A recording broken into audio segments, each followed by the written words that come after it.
Hello दोस्तों, हम लोग स्टार्ट करने वाले हैं आज अणुसंख्य गुण।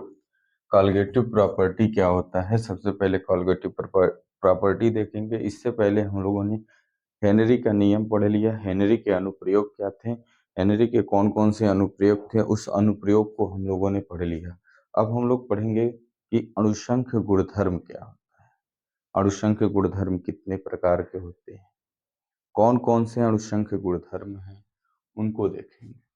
सबसे पहले हम लोग देखेंगे कि किसी विलयन के वे गुण जो विलेय के कणों की संख्या या अणुओं की संख्या पर निर्भर करता है उसे अणुसंख्य गुणधर्म कहते हैं। किसी विलयन के वे गुण जो विलेय के हमारे पास क्या होने चाहिए, कणों की संख्या होनी चाहिए या अणुओं की संख्या पर निर्भर करता है तो उसे अणुसंख्य गुणधर्म कहते हैं। ये कितने प्रकार के हुए, तो ये 4 प्रकार के होते हैं। पहला नंबर वाष्प दाब का अवनमन, लोअरिंग ऑफ वेपर प्रेशर। दूसरा है हमारा क्वथनांक में उन्नयन, एलिवेशन ऑफ बॉइलिंग पॉइंट। और तीसरा है हमारा हिमांक में अवनमन। और चौथा है हमारा प्रासरण दाब, ऑस्मोटिक प्रेशर। ये 4 प्रकार के होते हैं। तो सबसे पहले हम लोग पढ़ेंगे वाष्प दाब का अवनमन, लोअरिंग ऑफ वेपर प्रेशर हम लोग पढ़ेंगे। इसमें पढ़ने से पहले सबसे पहले पता होना चाहिए कि वाष्प दाब क्या होता है। तो वाष्प दाब में हम लोग देखेंगे कि किसी बंद पात्र में वाष्प द्वारा द्रव की सतह पर लगने वाला दाब क्या कहलाता है, वाष्प दाब कहलाता है। अगर मान लीजिए कोई बंद पात्र होगा, उस बंद पात्र की सतह पर दाब लगाइएगा, दाब जो वाष्प से दाब लगेगा उसे क्या कहेंगे, वाष्प दाब कहेंगे।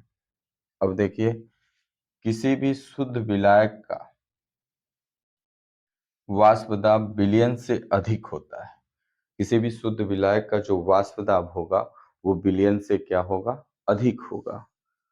क्योंकि विलयन में विलेय विलायक अन्योन क्रिया के कारण क्योंकि विलयन में विलेय विलायक अन्योन क्रिया के कारण विलायक के कणों की संख्या में क्या होती है, कमी हो जाती है।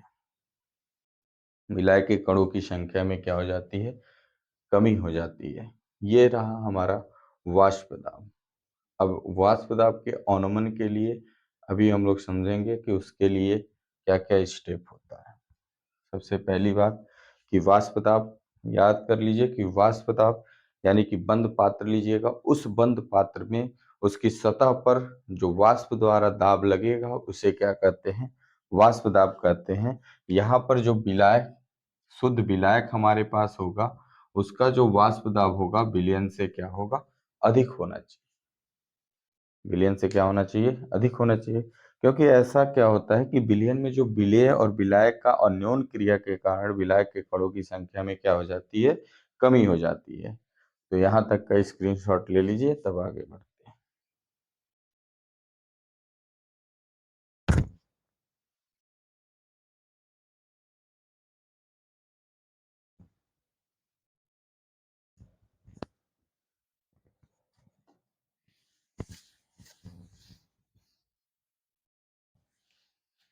देखिए, माना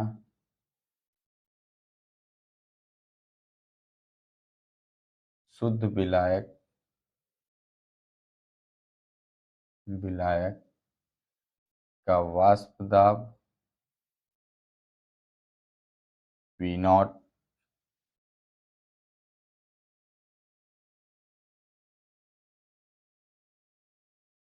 विलयन का वाष्प दाब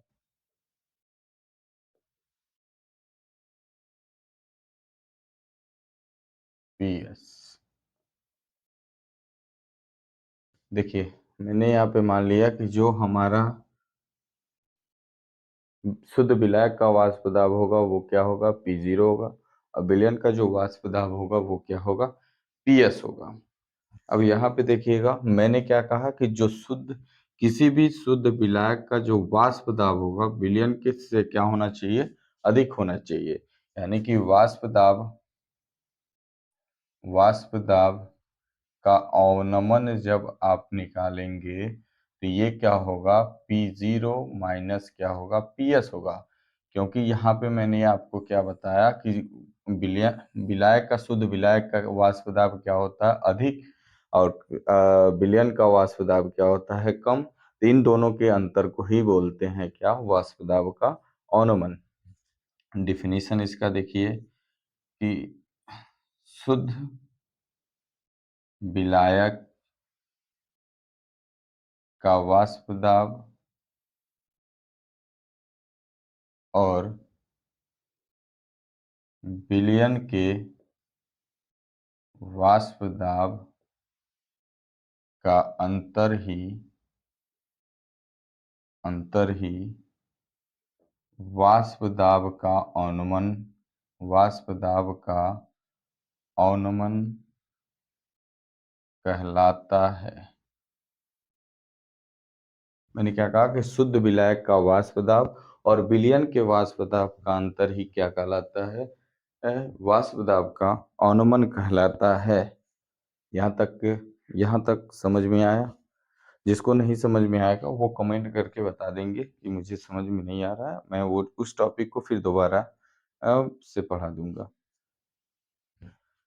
शुद्ध विलायक का वाष्प दाब क्या होगा, P0, विलयन का वाष्प दाब क्या होगा, PS, और दोनों का जब अंतर निकालेंगे तो वो क्या कहलाएगा, वाष्प दाब का अनुमान। यहाँ पे मैंने बता दिया कि शुद्ध विलायक का जो वाष्प दाब होगा वो क्या होगा, अधिक होगा, किसके, विलयन के वाष्प दाब से।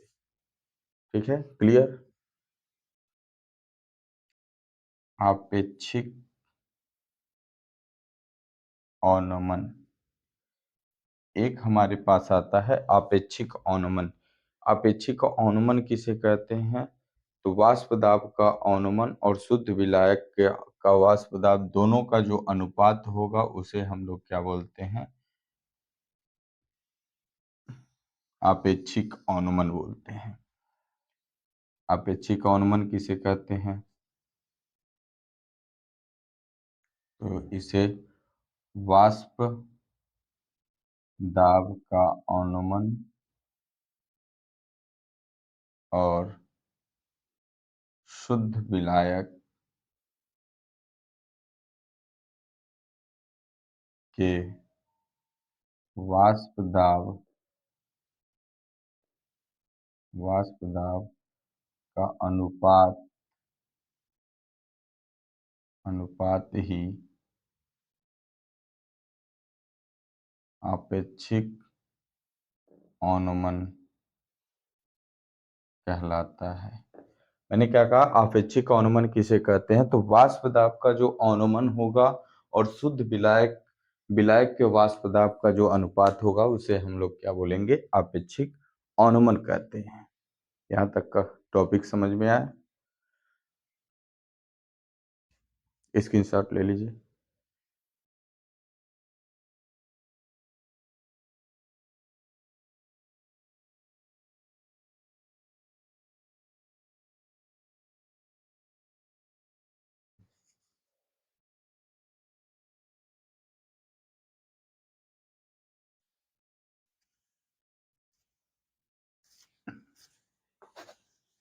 FM जो राउल्ट थे, इनका नाम था FM राउल्ट। इन्होंने 1887 में अपना ये नियम दिया था। इन्होंने कहा कि जो विलयन का आपेक्षिक अनुमान होगा वो मोल प्रभाज के क्या होता है, बराबर होता है। विलयन, किसी विलयन का आपेक्षिक अनुमान किसी विलयन का आपेक्षिक अनुमान किसी विलयन का आपेक्षिक अनुमान विलेय के मूल अंश, विलेय के मूल अंश या मूल प्रभाज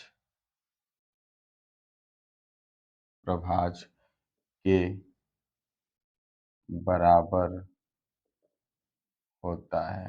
इन्होंने कहा कि जो विलयन का वापेक्षिक अनुमान होगा वो विलेय के मूल अंश या मूल प्रभाज के क्या होगा, बराबर होगा। आपने अभी पढ़ा कि आपेक्षिक अवनमन किसे बोलते हैं? तो आपेक्षिक अवनमन, आपेक्षिक अवनमन आपने पढ़ा कि जो P not minus P S अपान क्या होता है, पी नॉट होता है। यानी वाष्प दाब का अवनमन में क्या करते हैं, शुद्ध विलायक के वाष्प दाब से का अनुपात रेशियो निकालते हैं, तो उसी को क्या बोलते हैं, आपेक्षिक अवनमन। इन्होंने कहा कि किसी विलयन का जो आपेक्षिक अवनमन होगा वो क्या होगा, सॉरी, आपेक्षिक अवनमन जो होगा विलेय के मोल अंश या मोल प्रभाज के क्या होगा, बराबर होगा। उन्होंने ये कहा यदि समान ताप पर, यदि समान ताप पर शुद्ध विलायक का वाष्प दाब, शुद्ध विलायक का वाष्प दाब, शुद्ध विलायक का वाष्प दाब पी नॉट तथा विलयन का वाष्प दाब,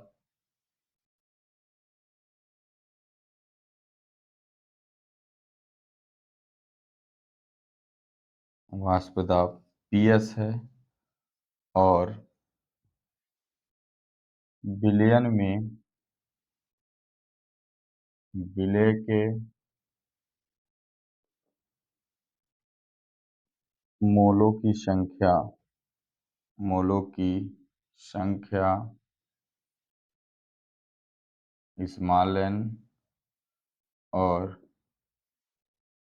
विलायक के मोलों की संख्या, मोलों की संख्या कैपिटल एन हो। तो समान ताप पर इसने क्या मान लिया कि शुद्ध विलायक का जो वाष्प दाब होगा पी नॉट होगा, पी जीरो होगा, और वाष्प दाब वो विलयन का जो वाष्प दाब होगा वो क्या होगा, पी एच पी एस होगा। और विलयन विलयन में विलेय के मोलों की संख्या को क्या माना, स्मॉल एन, और विलायक के मोलों की संख्या को कैपिटल एन।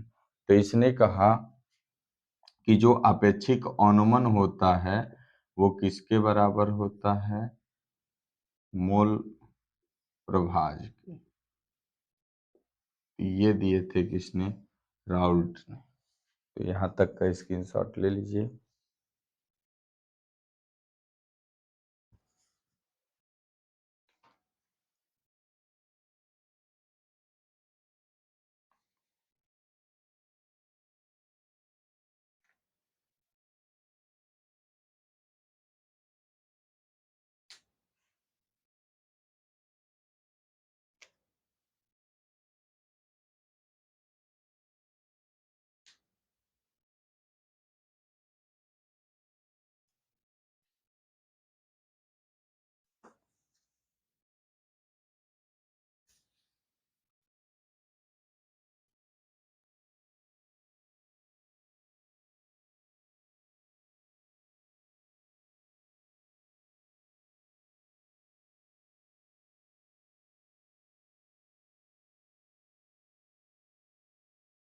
वाले हैं आदर्श विलयन का राउल्ट नियम। आदर्श विलयन का राउल्ट नियम क्या होता है, तो देखिएगा, राउल्ट के नियम के अनुसार, राउल्ट के नियम के अनुसार, अब राउल्ट का नियम क्या है कि आप लोगों को पता है कि आपेक्षिक अवनमन जो होगा वो विलयन में विलय मोल प्रभाज, जो आपेक्षिक अवनमन होगा वो मोल प्रभाज के क्या होगा, बराबर होगा। ये किसने कहा था, राउल्ट ने। अब देखिएगा, लेकिन यहाँ पे तनु विलयन के लिए हम लोग देखें तो तनु विलयन में जो हमारा क्या होता है कि विलयनों में देखें तो विलायक के मोलों की संख्या विलेय के मोलों की संख्या से अधिक होता है। तनु विलयन में विलायक के मोलों की संख्या विलेय के मोलों की संख्या से अधिक होता है। तो यहाँ पर जो इन्होंने कहा कि जो तनु विलयन में विलायक के मोलों की संख्या होगी वो विलेय के मोलों की संख्या से क्या होगी, विलेय के मोलों की संख्या से अधिक होगी। अब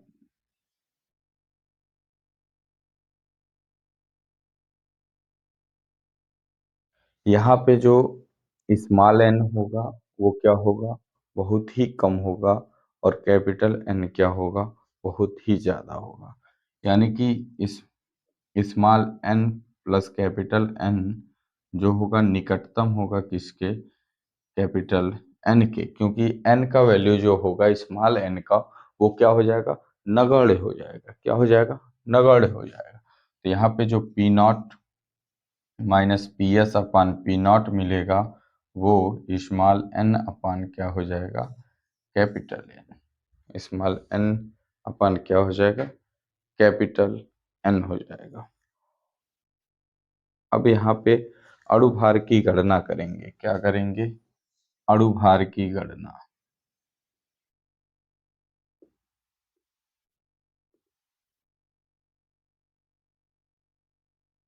अब देखिएगा, P not minus P S को हम लोग बोलते हैं डेल पी, और यहाँ पे डेल पी क्या है, वाष्प दाब का अवनमन।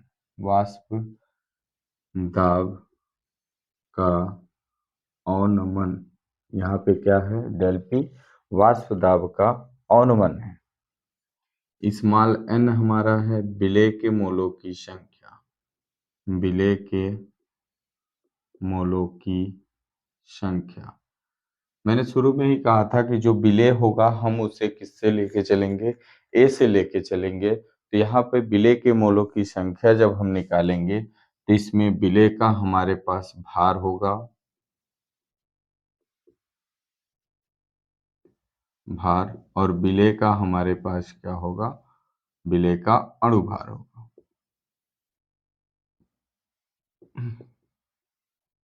और कैपिटल एन क्या है, विलायक के मोलों की संख्या। अब यहाँ भी हम लोग विलायक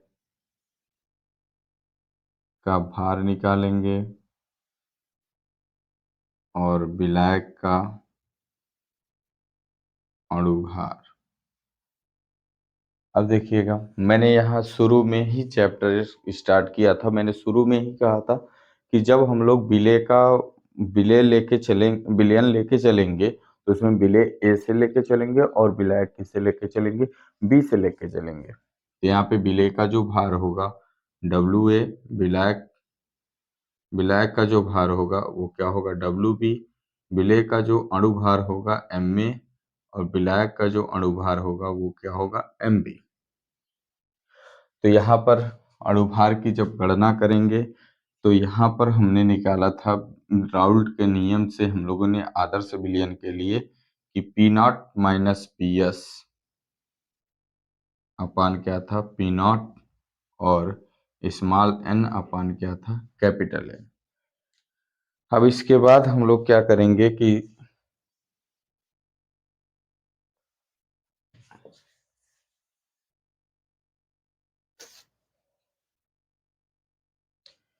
यहाँ पर हम लोग क्या करेंगे कि P not minus P S को हमने किससे लिख देना है, डेल पी से, और पी नॉट हमारा रहेगा और स्मॉल एन के जगह पे हो जाएगा डब्ल्यू ए अपान एम ए, और यहाँ पे कैपिटल एन के जगह पे हो जाएगा डब्ल्यू बी अपान क्या हो जाएगा, एम बी।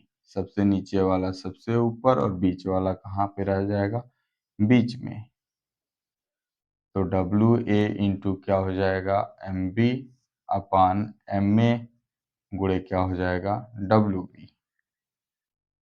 अब यहाँ से मैं एम ए को इधर लेके आ रहा हूँ तो ये हो जाएगा पी जीरो अपान क्या होगा, डेल पी इंटू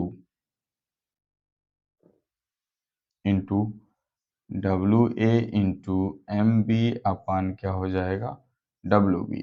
हमने क्या ज्ञात करना था, विलेय का अणुभार, विलेय का अणुभार। अब इस फॉर्मूले से, इस सूत्र से हम लोग निकालेंगे विलेय का अणुभार। यहाँ तक का स्क्रीनशॉट ले लीजिए।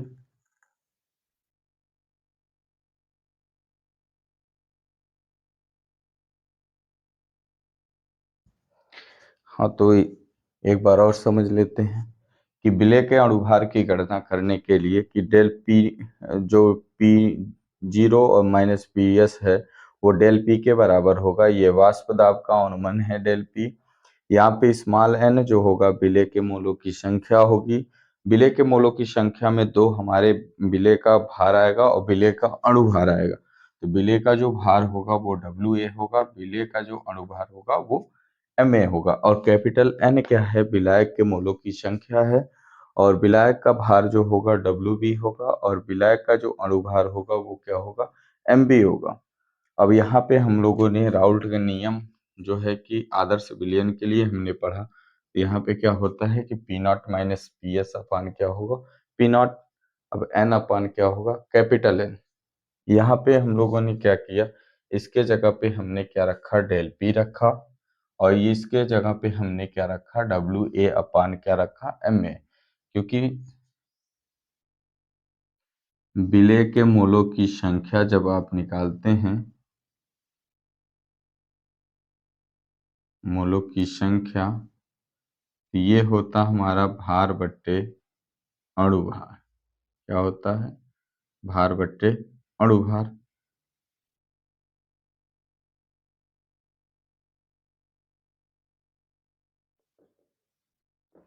तो विलेय के मोलों की संख्या n, भार इसका है डब्ल्यू ए, और ये क्या है, एम ए। यही चीज हमने उठा के यहाँ पे रखा, सबसे नीचे का सबसे ऊपर, बीच वाला बीच में रह गया। यहाँ से एम ए को उठाया इधर, तो पी जीरो हमारा ऊपर चला जाएगा और डेल पी कहाँ आ जाएगा, नीचे। यहाँ पर हमारा क्या निकल जाएगा, विलेय का अणुभार।